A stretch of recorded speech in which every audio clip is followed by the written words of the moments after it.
Kun raadiyoo sagalee Ameerikaati.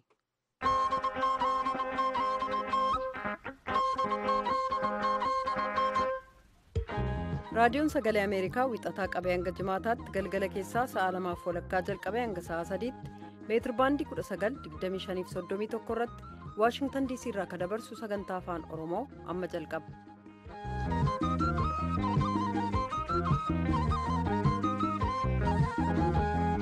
Muddee 8 bara 2016 nagaan keenya bakka jirtan maratti sinaa gahu dhaggeeffatoota keenya tamooltan keessummeessituun keessanarraa Antuu Jubee Horaati.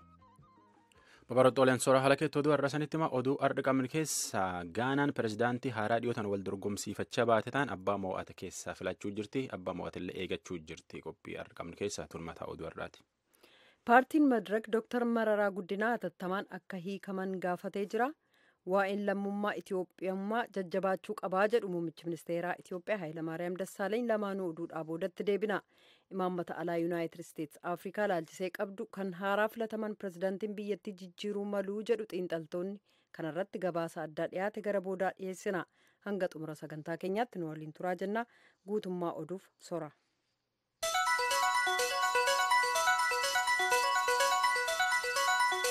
Itoophiyaatti guyyaan sabaaf sablammoota ardhaa Hararitti kabajame. Guyyaan kun guyyaa 11 keessummoota hedduutti itti dhufe. Muummeen ministeeraa Itoophiyaa Itoophiyummaan akka dansaa kabajamuu malte yookaan ammoo akka dansaa yaadatamuu malte jechuun uummata qophii tana dhufetti. Piroojeektiin HIV/AIDS dirree dhaawaa jiru isiin ka horiin qarqaaruu jirti. Dhaabii USAID nama hedduutti faayidaa irraa argachuu jira jedha. Akka jarii tanirraa faayidaa argate jedhutti piroojeektiin tun guddoo isaan qarqaaruu jirti. Jarii hagi tokko qarqaarsa piroojeektii tana malee silaa lubbuu baduuyyuu dandeennaa jechuun dubbate. Eegataan ambaasaadaree Ameerikaa Piiter Brinleen tanum hojjechuu jirra jedheetiin gaazexeessota achi jiranitti hime. Iskindar Fireew dirree dhaawaa jira. Achumaan hojjettoota imbaasii Ameerikaa Finfinnee jiran hojiif dirree dhaawaa dhaqan dubbise oduu tan nu erge jaalanne. Mootummaa Yuunaayitid Isteetsi sagantaa PEPFAR jedhamuun dirree dhawaa keessatti bu'aa kan argamsiise hojii guddaa hojjetaa akka jiru kanneen sagantaa kana keessaa qooddatan dubbatanii jiran. Piroojeektii kanaan kanneen vaayirasii HIV waliin jiraatan bakkirraa barnoota argataniif boqotan ta'ee jira.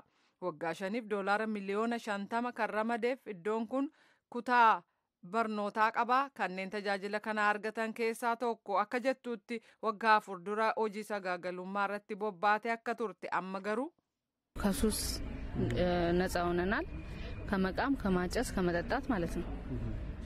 Araada jimaa tamboo xuuxuu dhugaatii dhuguurraa walabataanee jirra. Kanas barnootaaf hordoffii godhamurraa kaaneetu.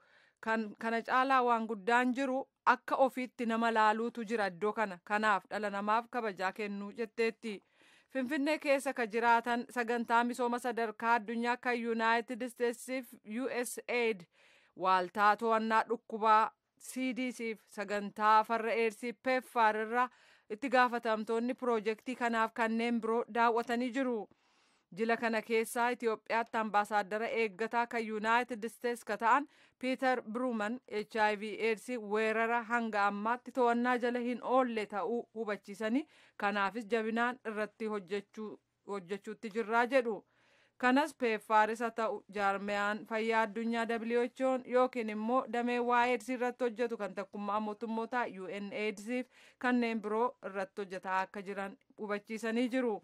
Aangoonni embasii Ameerikaaf kanneen biroo daawwannaa waaltaa dirree dhawaa keessatti gaggeessamu kanaaf maaltu kakaase gara fuulduraatti bal'inaan itti deebina jedha Iskindar Fireew dirree dhawaarraa. Gaanaan dhiyootaan nam pirezidaantii ta'uuf wal dorgomsiifatte ta'anii abbaa mo'ata eegachuu jirti. Kaardiillee lakkaa'uu jiran. Koomishiniin filannoo Gaanaa kaardii lakkaa'umaa jiran waan hagamar gahanii kaan Tiwiiteriin kaan ammoo afaaniin himuu jiran. Nana Addo Dankwa Akufo-Addo has 4,676,998 Danka Akufo-Addo miliyoon 4,676 argate. Dhibba keessa hedduu jechuu. Akkana jechuun ammoo harka 54 fi qabxii 9. Pirezidaantii Joan Mahama miliyoona 3,694 argate. Harka 43 qabxii 33 jechuu. Warri hafammoo 1,145 fi 447 argata. Harka tokkoof qabxii 71 jechuu. Filannoo biyyi keessa harka 80 filanii qixeessanii harki 20 hafe homa hin jijjiiruu jedhe koomishinii kunin. Koomishiniin kun keessa qulqulleeffannu malee ebelutti moo'ee jenne ariitiin hin dubbannu jechuun uummatatti. NPP'n paartiin mormituu jechuun namni isaan fuula bu'eetiin dorgome Naanaa Akufo-Addo akka henni isaaniitti mo'achuuf fagoon jiru. Paartiin ammaan tan bulchuu jirtulleen NDC'n ammoo paartiin pirezidaantiin isaanii Joon Mahama akka dansaa deemuu jira wanti paartiin mormituu jettu faayidaa hin qabdu jechuun dubbate. Tammaan tan caqasuu jirtan tun raadiyoon VOA sagantaa afaan Oromooti. Doonaald Tiraamp ka pirezidaantii Ameerikaa ta'uuf filatame kaabinee haaraa ammallee wal dorgomsiifachuu jira. Ministeer eegumsi naannootiif nama haaraa filate. Namni filam kunin karoora pirezidaantii Obaamaan eegumsi naannootiif jijjiirama qilleensaatiif baase duruu akka malee falma ba'e. Karoorri pirezidaantii Obaamaa aara hamaa warshaa keessa ba'ee qilleensi naannoo balleessu diqqeessu. Namni kun ammoo karaan ittiin hojjechuu jiran kun qajeelaa mitii jedhe. Abbaan alangaa addaa godina Oklahoma Scott Pruitt ammaan tan hojii tanaaf filatam kunin bulchoota Ameerikaa 27 karoorii Obaamaan qilleensi naannootiin eeguuf baase seeriin guutannee jedheetiin ammajii dabarte keessa pirezidaantii Obaamaa mana murtiitti himachuuf falmachaa yaada dhiyeeffachaa turu keessa tokko. Mani murtiilleen haga dubbiin tun buufattutti karoorii sun hin hojjetuu jedheen ammaan tana dubbii tana keessa laalu jira mana murtii waliigalaatti dabruufa dandeetti. Miseensoti Kongireesii Ameerikaa Raashiyaan filannoo Ameerikaa taadhiyoo tanaa keessa waa hammeessuuf dhossaan keessi seenuuf dhibaachuusii akka qoratan gaafachuu jiran. Keessi seenitiin Raashiyaa dhugaa taanaan Doonaald Tiraamp ka pirezidaantii Ameerikaatiif ammaan tan filatam kunin filannoon Ameerikaa qajeeltu Raashiyaalleen keessi hin seennee jedheetiin falamaa baayikaan dubbii itti taate. Bulchoota Ameerikaa hedduun ammoo Raashiyaan dhossaa caasaa kompiitara Ameerikaa hannaan keessi seente akka Tiraamp faayidaa argattolchitee jedhaniitiin dubbachaa bahan. Onkololeessi dabrafaa keessa akka bulchootii hagi tokko jedhanitti Raashiyaan dhossaa iimeelii paartii Demokiraatotaatii fi dhaab isaanii keessi seente odeeffannoo kompiitaraa Ameerikaa hedduutti. Wamtaateefuyyuu Kongireesiin Ameerikaa akka dubbiin tun qoratamtu gaafachuutti jira.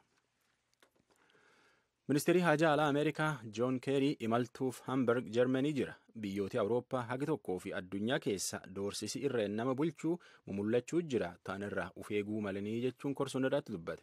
Korii Keeriin dhaqe OSCE jedhani nagaaf wal qarqaarsa Awurooppaatti Jarmanii taa'uu jira sun irratti dubbate. Herregi irreen nam bulchuu deeman kunin akkas guddachaa deeme jennaan akka jecha Keeriitti addunyaan bulchiinsi dimokiraasii irra deebiti nami mirgufiitii wa dubbachuu hin danda'u miidiyaaleen dhugaa jirti uummatatti himuu hin danda'u dubbiin tun akkanaan hammaatte nami irreen nama bulchuuf deemuu danda'a duubatti deebi'uu malte yookaan ammoo dubbiin akkana hafuu maltee jedha. Akka kanaan deemnaan akka irreen biyyattii bulchuutti addunyaan tun rakkinni guddaa keesseenuu dandeettii jedha Joon Keerii ministeerri haajaa alaa Ameerikaa kunin. Mootummaan Siiriyaa milishoota mootummaa isaa gargalchuuf waladhuu jiran magaalaa Aleppoo keessa waan mo'achuu jiru fakkaata. Hagilolii ganni shanii kunin muummeeffamutti irruma aannaa erga waraana hin dhaabnuu jedha pirezidaantiin Siiriyaa Bashaar al-Asaad. Asaad dubbii tana gaazexeessaa biyyi isaanii alwataan irratti dubbate. Waraanni Asaad kalee magaalaa Aleppoo qarqaarsa milishoota waraan Raashiyaan qarqaartutti argate magaalaa Aleppoo harka 4 keessa harka 3 loleetiin amma harkatti deebifate warra deebifate. Aleppoon magaala Siiriyaa guguddoo keessa lammeessoo seenaa guddoo qabaachuun beekamte nama miliyoona 2,300 caalaa keessi jiraate. Mootummaa Siiriyaatii fi waraanni mootummaa kan gargalchuu fedhu ganni 5 caalaa irratti waladha bahanii nama miliyoon hedduutti keessa baqate 100,000 hedduutti ammoo lubbuu dhabee addunyaan rakkotan faluu fi wam hedduun socho'uu jirti oduu namaaf qabtanum.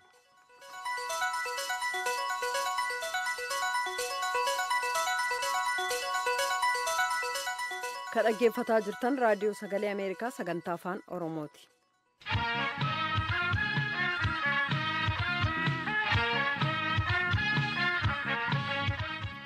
Hafuurri lammummaa Itoophiyummaa laphee hunda keenyaa keessatti cimee nutti dhagahamuu qabaa jechuudhaan muummichi ministeeraa Itoophiyaa Hayilamaariyaam Dassaaleeny waamicha dabarsan.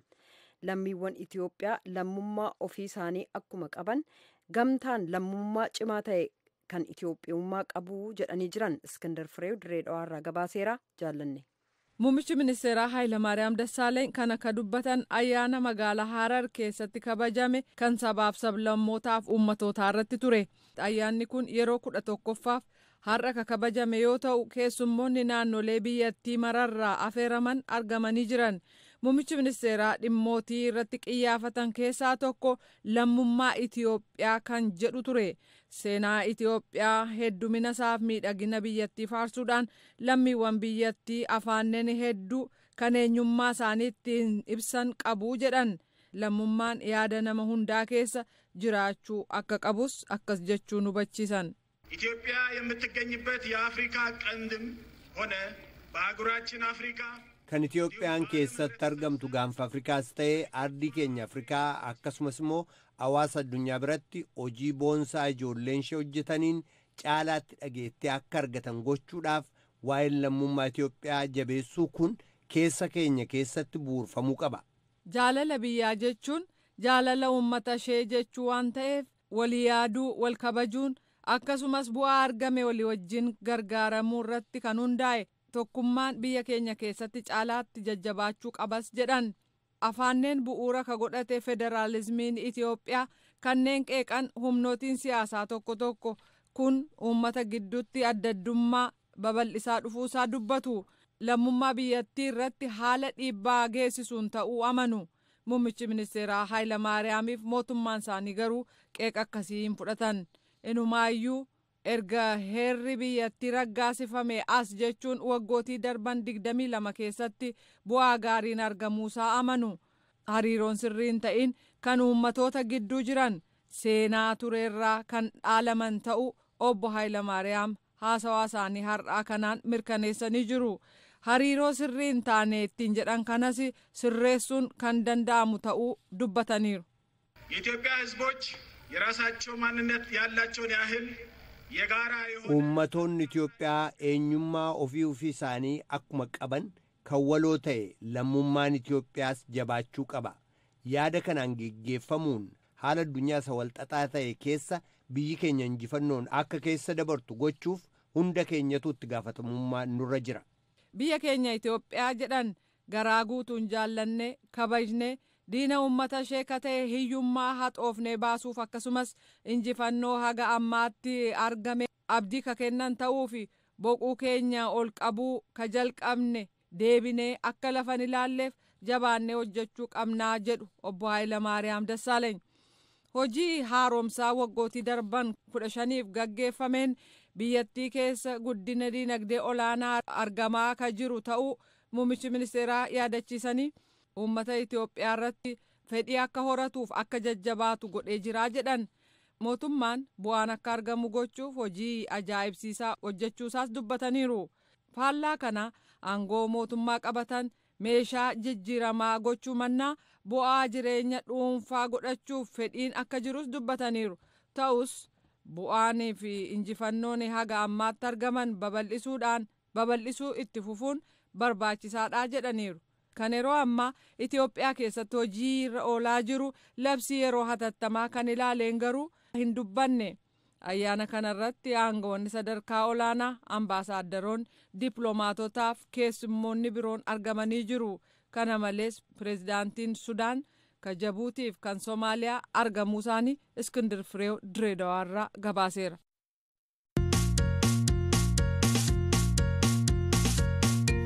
mata duree sattaanutti ennaa ceenu paartiin tokkummaa federaalawaa dimookiraasummaa madirak dooktar mararaa guddinaa hatattamaan hidhaadha akka gadhiisamaniif mootummaan paartilee mormituu waliin mari'achuu akka jalqabu gaafate. Sababaan dooktar mararaan hidhamaniif sababaa fudhataman qabaanne waliigaltee mootummaa waliin irra ga'amellee ka cabsuu jedhee jira. Hidhamuun dooktar mararaa nagaaf tasgabbii biyyattii balaarra buusuu ka danda'u ta'uusaallee yaaddoo qabu ibsee jira madirak. Mallaskaachoo ammahaa gabaaseera. Paartiin madirak ibsa barreeffamaa har'a baaseen torban darbe labsii yeroo hatattamaa cabsanii humnoota shororkeessotaa waliin argaman jedhamuun ka shakkamaniif to'annaa jala oolan dura ta'an koongireesa federaalawaa oromoof ittaanaa dura ta'an madirak dooktar mararaa guddinaa hatattamaan hidhaadha akka gadhiisaman mootummaanis paartilee mormituu waliin marii geggeessuuf waadaa seeneen mariin sun ituu yeroon bal'eessin haa jalqabamuu jechuudhaan waamicha dabarse. madirak ibsa isaa kanaan uummati keenya miliyoonaan lakkaa'amu waltajjiitti bahee gaaffiif komeenni dhiyeesseef dhimmoota bu'uuraaf furmaata waariinsa qabu fiduu irratti mari'achuuf haala dandeessisu akka mijatu jechuudhaan maqaa uummata keenya maraatiin gaaffii biyyummaaf seena qabeessa kana irra deebisuun gaafannaa jedha. Ibsa barreeffamaan madirak har'a baase kun dooktar mararaan dhiyeenya waamicha gamtaa awurooppaa biraa dhiyaateefiin paartii isaanii bakka bu'uudhaan hojii dippiloomaasummaa hojjechuuf gamasitti imaluu isaanii yaadachiise. Achirrattis haala Itoophiyaa keessaa kan yeroo ammaa ilaalchisuun ibsa kennuu isaanii akka yakkaatti lakkaa'uuf shororkeessota waliin wal argee labsii yeroo hatattamaa cabseef sababaawwan fudhataman qabaanne akkasiin mootummaan mana hidhaatti isaan darbee jedha. Akka Madirak hubatetti hoogganaan paartii seeraan hundaa'e tokko haala yeroo ka biyyattii irratti ibsa kennuu labsiin yeroo hatattamaa sun hin dhorku. Hiika Madirak labsii yeroo hatattamaaf kenneen ala hiiki kabiroon yoo jiraate akka ibsamuuf waaltaa ajajaa biyyoolessaa yookaan koomaand poostiif yeroo 2 xalayaa ergee qaruma ibsi kan hin kennamneef ta'uu beeksiseera. Dr. Mararaan shororkeessota waliin wal arge isa jedhuuf walga'ii sadarkaa addunyaa tokko hafee waamicha sanbatee tokko irrattillee abbaa waametu teessuma namaa kenna malee keessummaa afeerametu bakka filatee taa'a mitii jechuudhaan yakka sana fudhatama dhabsiise Madirak. Ibsi sun ittaansee Madirak dhaabonni michoota isaa ta'an qabsoo karaa nagaa geggeessuu kan simataniif hojiirra oolchan sababaa itti amananiif malee eenyuyyuu waan isaan dirqisiiseef mitii jedha.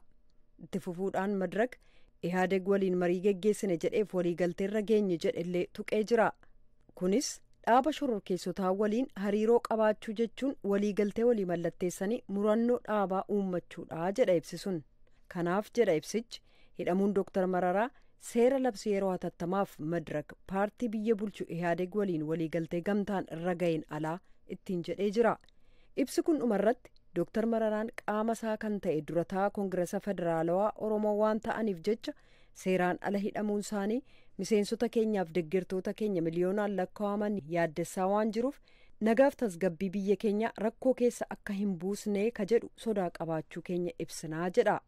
Mootummaan irra deddeebi'uudhaan Dr. Mararaa Guddinaa kan hidhamaniif sababa labsii yeroo hatattamaa cabsaniifi jechuunsaa ni yaadatama.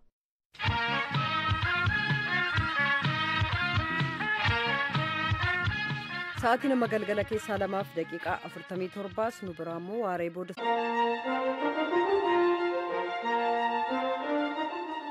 Kan haaraa pirezidantummaa filataman Doonaald Tiraamp baatii ittaanu mul'inatti hojii innaa eegalan hojii isaan dursa kennaniif keessaa Yuunaayitid Isteets imaammata seen Afrikaa irratti qabdu jijjiiruu akka danda'an xiinxaltoonni siyaasaa tilmaamaniiru. Gama biraan dippiloomaatiin sadarkaa olaanaa kan Yuunaayitid Isteets kun biyya keessaaf alaa qormaata guddaatu isaan eeggataa jedhamee eegama. Kanneen keessaa guddaan dhimmoota giddugaleessa bahaa Raashaa fi Chaayinaa ta'uuf jiru. Gabaasaa Maariyaamaa Diyaaloof Niik Ching namoota dhiyeessa. Ka pirezidaantummaa Yuunaayitid Isteetsiif filataman Doonaald Tiraamp baatii amajjii dhufuu keessa taayitaa fudhatanii hojii jalqabuudhaaf ennaa qophaa'aa jiranitti xiinxaltoonni Waashingtaniif Waashingtanii ala jiran hoogganaan Yuunaayitid Isteets haaraan kun hariiroon Afrikaa waliin qabu maal akka ta'uu malu madaalanii dubbataa jiru. Doonaald Tiraamp yeroo duula filadhaa geggeessaa turanitti imaammatoota alaa Yuunaayitid Isteets dursi kennamuufii qabu akka jijjiiranii fi tooftaa hariiroo sanaallee akka haaraatti akka gadhaaban waadaa seenuun isaanii ni yaadatama. Kanumaaf ta'uun oolu akkuma Doonaald Tiraamp filannoo pirezidaantummaa injifatanitti borumtaasaa namoonni Afrikaa keessaa yaada addaddummaa qabu yookaan immoo yaada wal makaa ta'e kennuu ka jalqaban. Morokoo keessatti kan argamu Yuunivarsiitii Siidii Mohaammed Ben Abdallaa keessatti barsiistuu afaaniif hariiroo saalaa kataan Faaximaa Saddiiqii waa'ee yaada wal makaa Afrikaa irraa filatamuu Tiraamp ilaalchisuun dhaga'amanii akkanatti ibsan. Populist parties did not hide their joy and democratic parties. Afrikaa keessatti paartileen uummata bakka bu'an gammaduu isaaniin dhoksine. Paartileen dimokiraasummaa gama biraatiin rifachuu isaaniin dhoksine. Angaruu wanna gamlameenitti dhaga'ame ala wantoonni lama uumaman jedheen yaada. Haala uumame sanatti kanneen dinqamaniif kanneen yaadda'an jedhanii adda baafamuu danda'a. Afrikaa kibbaatti kan argamu dhaabbata Breezrast Foundation jedhamuuf ittaanaa daarektaraa akka ta'an Terence McNamee immoo haala sana akkanatti ibsan. The gut instinct of most Africans, and I accept that I'm generalizing here, is that President-elect Trump is akka lammiiwwan Afrikaa hedduutti filatamtichi pirezidantii Ameerikaa Doonaald Tiraamp dhimmootii Afrikaa kaasuu dhiisuun isaanii mataansaa waa'ee ardii Afrikaa dagachuu isaanii fi hinumaa immoo kan quba hin qabne ta'uu isaanii mul'isa. Kana waan ta'eef Doonaald Tiraamp hojii pirezidantummaa isaanii keessatti hojiiwwan dursa kennaniif keessaa ga'een Afrikaa xiqqaa ta'a tilmaami jedhu ni jira. Terence McNamee itti fufuudhaan bulchiisa Tiraamp keessatti aangawoonni ijoon muudaman eenyufa akka ta'an agadda baafamee beekamutti dhimmoonni kun hundi Afrikaadhaaf hiika maalii akka qaban walfalmiin cimaan hin geggeeffamne jedhu.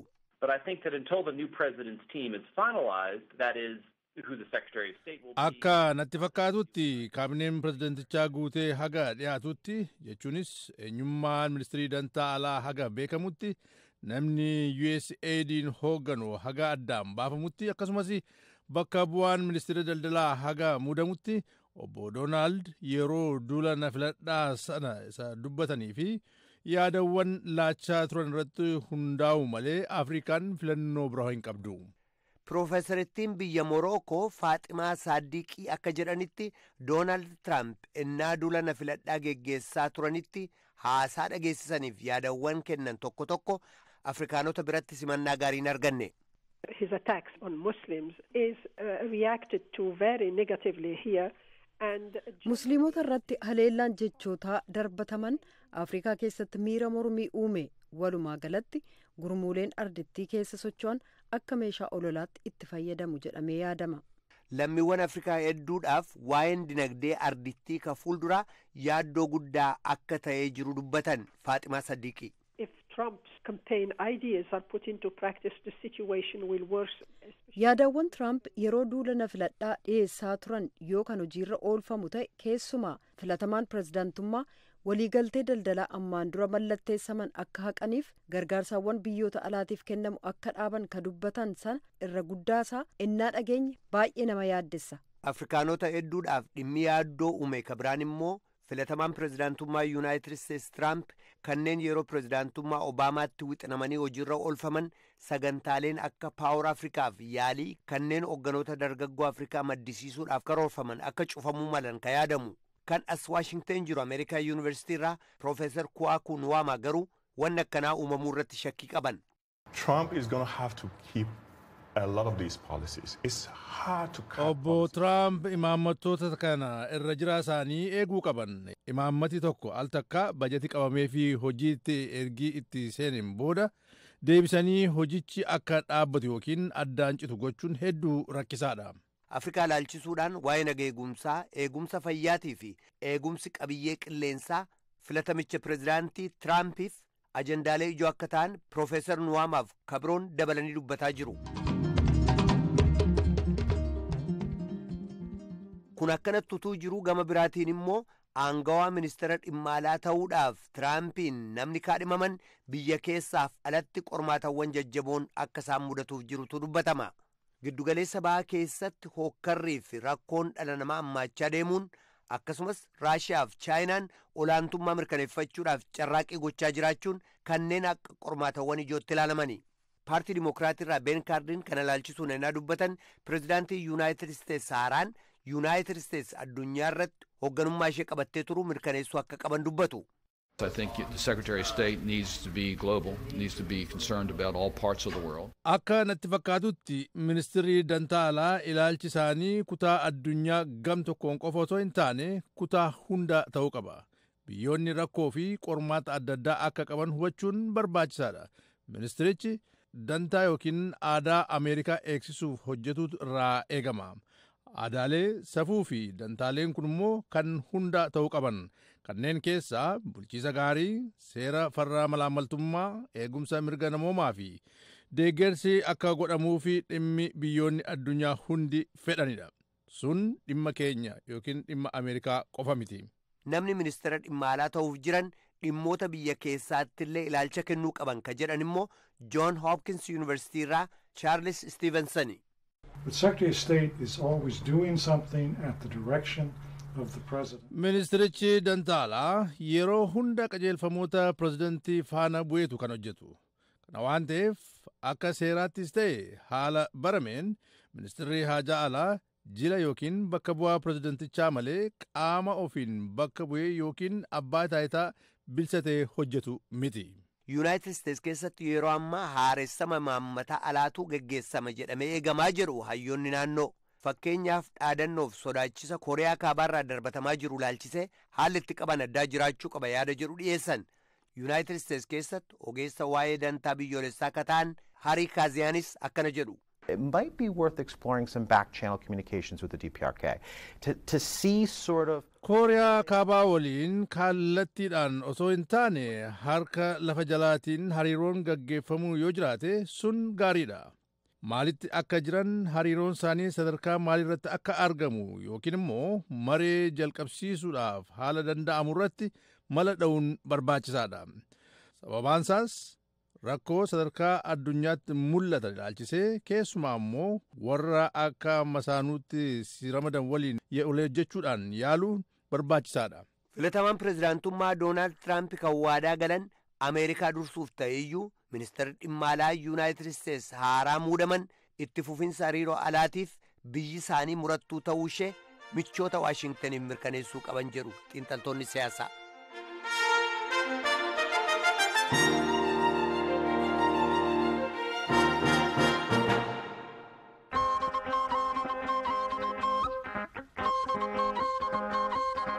raadiyoon sagalee ameerikaa galgala keessaa sa'a 2:00 jalqabee hanga sa'a 3tti wixata hanga jimaataatti qophii afaan oromootiin dabarsu asirratti raawwata. Qophii boriitiin walitti deebina nagaatti bulaa. Amma sagantaa afaan amaaraatu itti fufa.